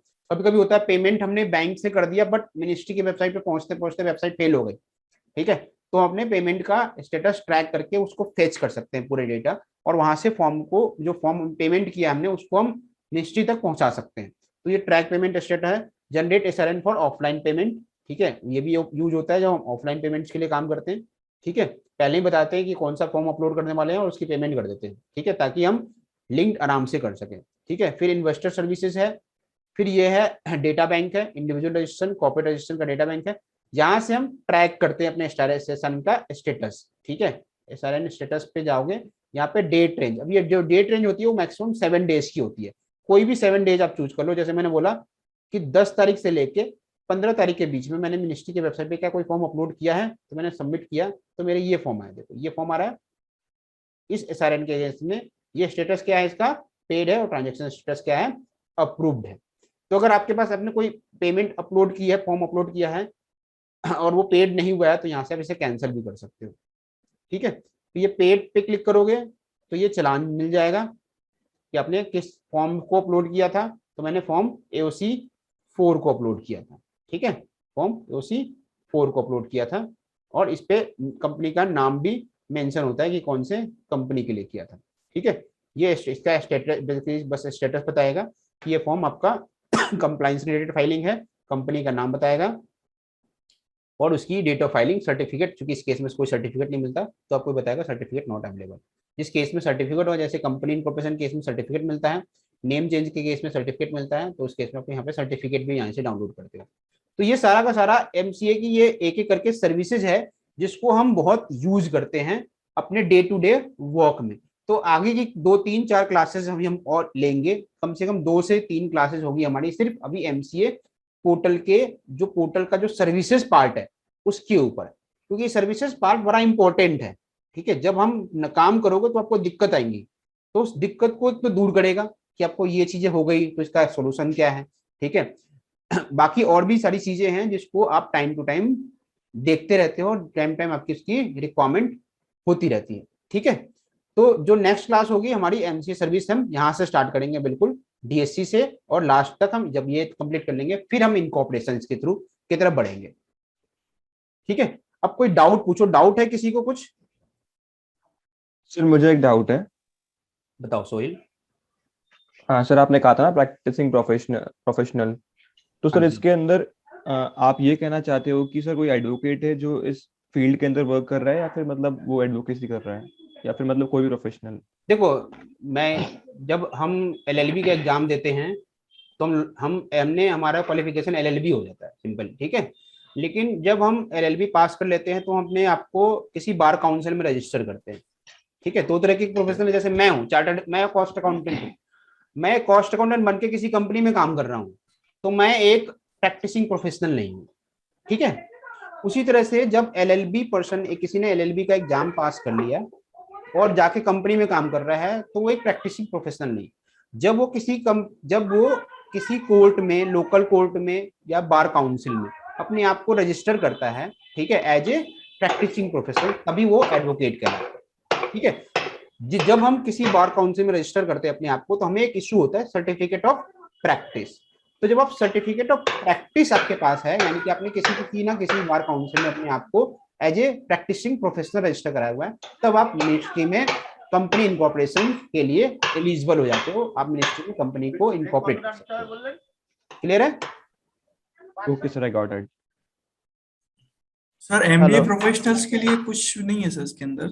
एमबीए, देखो एमबीए प्रोफेशनल, अगर आप सपोज करो एमबीए प्रोफेशनल और आप खुद का फॉर्म रन कर रहे हो, ठीक जी है, आपने बोला भाई मैं खुद का फॉर्म रन करूंगा, मेरे को जीएसटी की नॉलेज है, मेरे को इनकम टैक्स की नॉलेज है और मेरे पास क्लाइंट बेस भी है, तो जी मैं चलो जी मैं काम करता हूँ, आपके पास कोई नया कंपनी आई या आपका प्रोप्राइटरशिप फॉर्म है, उन्होंने बोला कि भाई मेरे को प्राइवेट लिमिटेड बना दो, या हम्म आपके किसी क्लाइंट ने बोला कि मेरी प्राइवेट लिमिटेड बना लो, ठीक है, जी तो आप इस पोर्टल पे रजिस्टर कर सकते हो। मिनिस्ट्री ने बोला बिजनेस यूजर कोई भी रजिस्टर कर सकता है इस पोर्टल पे, ठीक है, हम्म कोई दिक्कत नहीं है, उसके लिए कोई जी क्वालिफिकेशन की रिक्वायरमेंट नहीं है। जी अब आपको हमने पूरा पोर्टल समझा दिया, पूरा पोर्टल आपको पता है कैसे काम करता है, पोर्टल की ये सारी चीजें के लिए तो कोई प्रोफेशनल्स की नीड नहीं है।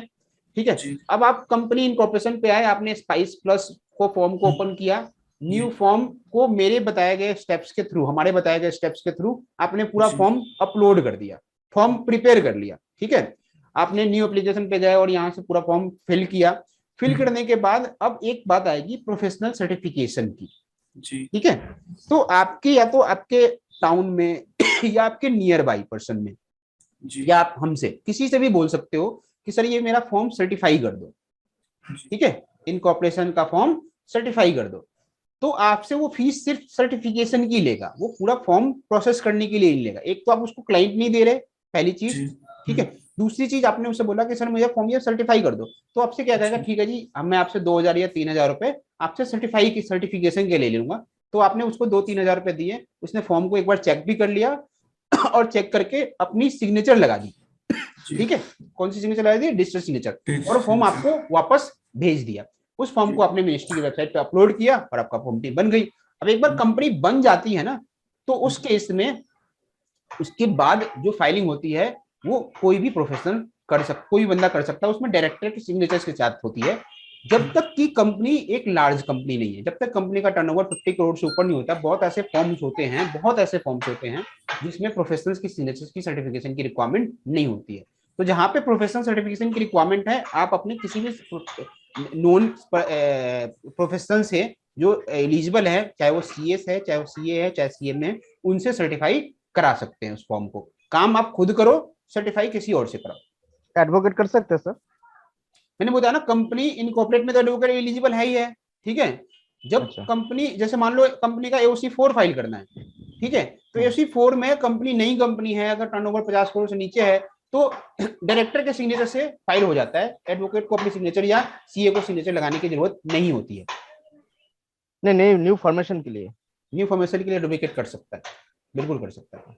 अभी आप आएगी सीए का क्लास में जरूरत नहीं, देखोगे सीए कैसे का करें। जरूरत नहीं है ना, सीए का जरूरत नहीं ना? नहीं, सर मेरा एक कंपनी ऑलरेडी मेरे डॉक्यूमेंट्स भेजा है, तो रजिस्टर करवाना है, थोड़ा हेल्प कर दीजिएगा।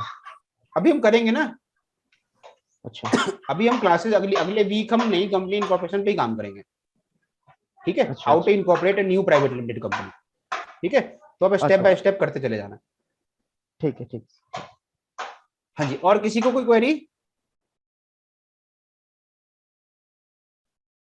तो आप सब अब एक बार आज एमसीए जो नए हैं जिन्होंने आज तक एमसीए पोर्टल विजिट नहीं किया है, तो गो टू एमसीए पोर्टल और जो भी मैंने आपको बताया है एक बार व्यू करो, जितना देखोगे उतना समझोगे, ठीक है।